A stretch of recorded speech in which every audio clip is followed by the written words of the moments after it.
The Office of the Political Ombudsman recently conducted a review of the September 2020 general election campaign that was held during a global pandemic. Now, as they approached their 20th anniversary, they consulted with a wide cross-section of key stakeholders after the campaign, using a formal review process to gather information and to discuss future approaches. Today, we are joined by the Honorable Donna Parchment Brown, Political Ombudsman, and Mr. David Salmon of PARI, which is the Political Awareness and Respect Initiative, to discuss the findings, recommendations, and how these findings can help future election campaigns.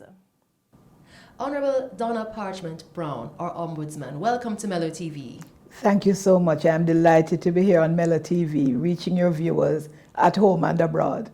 We are indeed delighted to have you as well. Thank you. How did the review come about, and what was the objective of conducting such a research and review? A combination of factors. In 2019, we hosted the Commonwealth Secretariat for a series of consultations, and they shared with us that across the Commonwealth, a good practice of campaign reviews was developing. So post-election in a number of countries. We thought that was quite interesting. And then when our elections were called in 2020, we observed a few things which really pushed us to go ahead and do this. First of all, the voter turnout was the lowest ever for a national election. So that was a cause of concern and some discussion all across the country. Secondly, it was conducted in the context of a global pandemic, which we're really feeling here in Jamaica. And thirdly, there was a great use now of social and traditional media as against mass meetings to send the message out to the public. So for these different reasons, we thought it was time to gather people who are interested in democracy, people who may be looking on to talk about what had happened. You also asked me, what was the objective, so I could go into that. Certainly. And so we wanted to learn what had worked well, what did not work well, and what might have escalated to create problems. Did the Political Ombudsman's office operate effectively during the period? And what, if any, changes would people like to see to campaigning in Jamaica? And we found that the selected participants, there were some enthusiastic persons, about 50 in all, and we administered questionnaires, we did poll questions, and we had 3 discussion forums, as well as a number of elite interviews with experts. Thank you so much for that. Now, who are the groups that participated? Well, I'm happy to say we had people from academia, civil society, including faith-based groups, PARI, the Political Awareness and Respect Initiative, and other youth groups, Jamaica Constabulary Force liaison officers who work with the Office of the Ombudsman, people who were members of organizations who are part of the Election Center, which I co-chair with the Director of Elections, and happily, representatives of the 2 political parties that contested the election. So it was quite a diverse gathering. Now, how was the review conducted? So we had a process where people were invited and sent a questionnaire which they were to complete before coming to their different engagements. We broke the people into 3 different groups.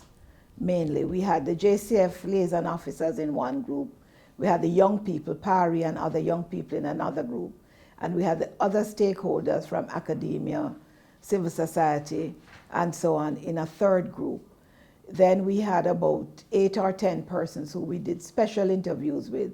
These were persons who had developed a reputation for understanding politics, good governance, and the rule of law, or who were in media and so had a lot of knowledge. And really, I learned a lot from all of the people mentioned. Indeed, a wide cross-section of persons Yes. made a contribution.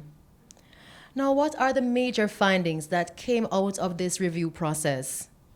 So I think the first thing I should say is the participants don't feel that Jamaica is all doom and gloom. They feel that we have done fairly well. We have built on some of the problems and institutions that have come in since the 1980s. We've built and tried to resolve our problems, and we have come a long way. However, they feel that we're not where we need to be and that more work needs to be done. And certainly I was heartened to hear them say more work by the political ombudsman's office to carry forward the gains. So some of the specific findings about the campaign included recognition that we were not using mass meetings, we were more using digital and traditional media. And the result of that was there were less utterances in the public space that may have breached the code of conduct. I see. Although on social media there was a lot of vitriol.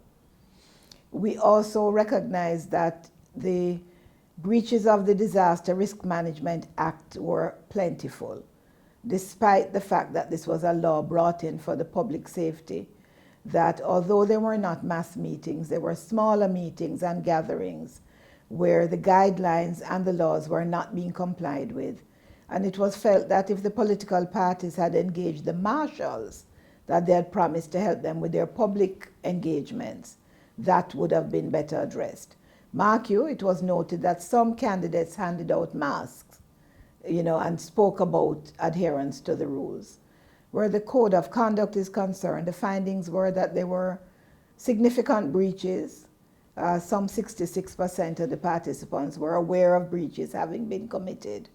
They were concerned that there was far too much of vote buying and vote selling, and to some extent, in some settings, it had been normalized.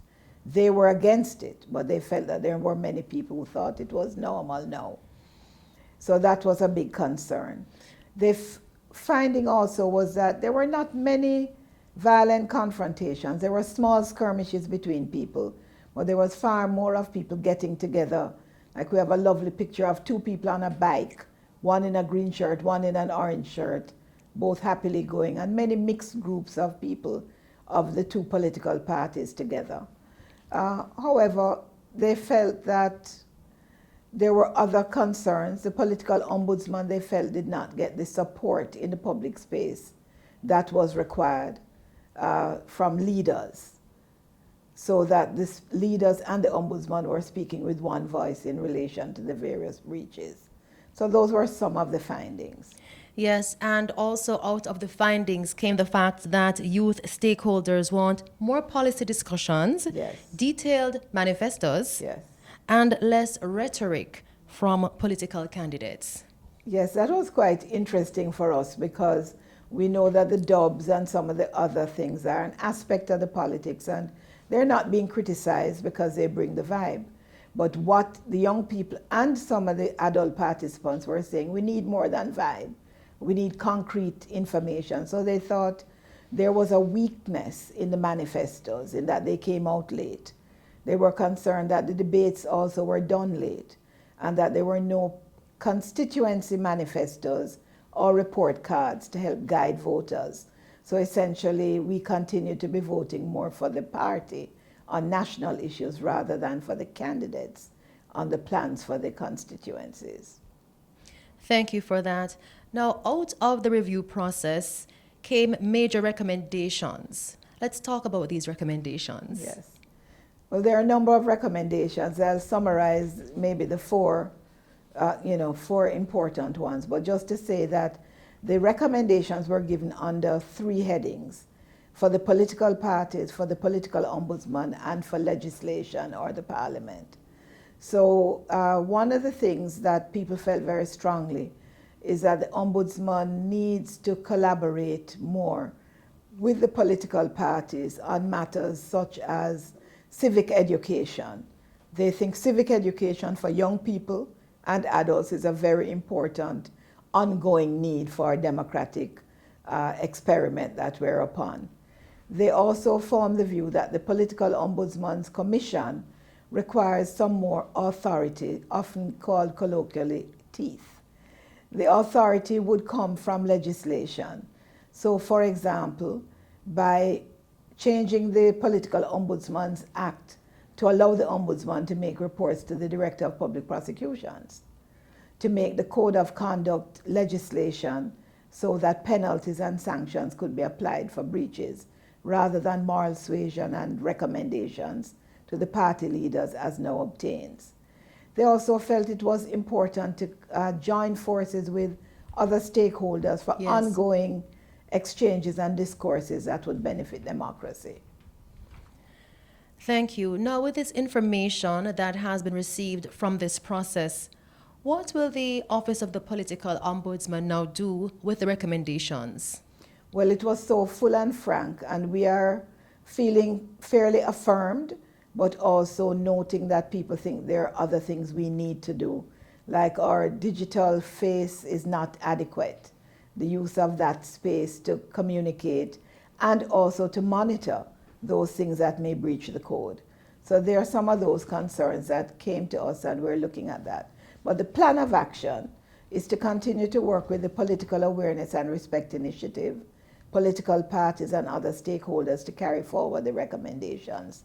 Specifically, within the next 30 days, I intend to develop legislative briefs, which I will share with the Prime Minister and the Leader of the Opposition. And my hope is that from this, they will be able to create a cabinet submission that would lead to the amendment of legislation that's been suggested in the consultation. And you were very good today to bring along copies of the review and the report. What are we looking at this time? So we're looking at the report, which is some 30-odd pages, and it has quite a lot of information in it, and it's very attractive. And I think anybody would page through it and get a lot of good information that's credible and that's reliable. Even though it's not scientific, it comes from focus groups and experts. But we thought that for some people, as a ready reference, they might want the pullout, which is primarily the recommendations, because there are some 30-odd recommendations across the political parties, the political ombudsman, and legislation. So this is the easy read, and this is the more detailed document. Thank you so much for sharing with us. What do young people think of the Office of the Political Ombudsman? You know, I'm so energized and encouraged and inspired by Jamaica's young people. They are still filled with enthusiasm for Jamaica and for the future. They want to know and they want to be engaged. So the way PARI came about actually is that once I took office, I started doing something called Conversations with Young Jamaicans. And I visited a number of schools across the country and colleges, and had a discussion for about 2-3 hours with the student body and asked a number of questions. They asked questions, they did questionnaires and so on, and they kept saying, we want to be involved, we want to do more. How can we help? How can we know more? And it is out of this that PARI was born, which is really made up of a lot of youth leaders in the tertiary education in high schools and some who are working young people. So they feel that the office represents something good about Jamaica, and that it's important to have an entity that can hold politicians to account and through which their voices can be heard. And so I feel very energized and humbled by their enthusiasm for the work we do. Heartening indeed. Yes. We are speaking with the Honorable Donna Parchment Brown from the Office of the Political Ombudsman. Thank you so much for joining us on Mello TV today. It was my absolute pleasure. And again, to your viewers here and abroad, we're here for you. We work for you. And my door, I would love to hear from you. Any comments? We can go onto the Political Ombudsman's website to find the report. And I look forward to a lot of feedback on it. Thank you so much. Thank you. We are now joined by Mr. David Salmon of PARI, that is the youth arm of the Office of the Political Ombudsman. Mr. Salmon, welcome to Mello TV. And I'm very happy to be here. And we are happy to have you indeed. What does the acronym PARI stand for? All right, so PARI stands for the Political Awareness and Respect Initiative, and this is the youth arm of the Office of the Political Ombudsman. The objective of PARI is to increase engagement with young people with the office, as well as to facilitate the processes of good democracy and good governance.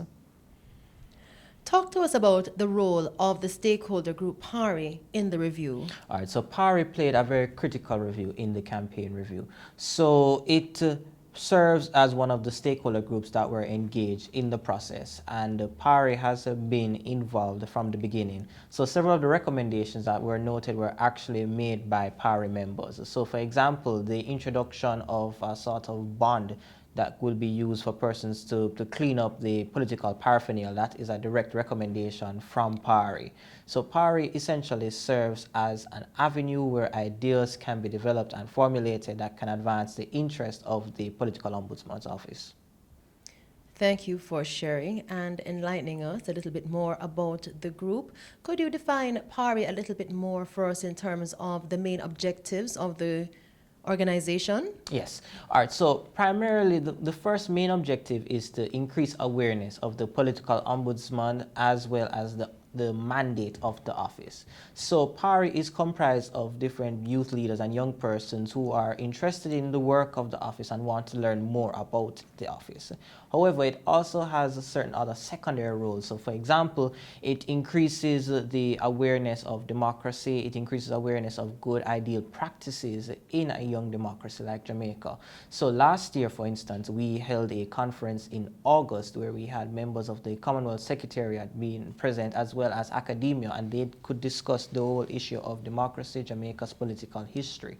This continued into this year where we were looking at rights that were taking place as well, and also encouraging young persons to have certain important skills that are needed. So PARI mainly serves a role to raise awareness of the office, but it is also an institution that facilitates for the sharing of ideas, for knowledge, and for young persons to learn more about good governance. Why is it important for young people to become politically aware? All right, so being politically aware is at the heart of a functioning, thriving democracy, because it is important for young people to be aware in order to keep elected officials accountable. Secondly, it is also important so that young people are familiar with the role and functions of government. So for example, many young persons would not know that your parish councillor plays a very important role and is really responsible for the maintenance of roads and not necessarily a member of parliament. Additionally, many young persons may not necessarily be aware that each member of parliament is given $20 million for their constituency development fund to serve the interests of constituents.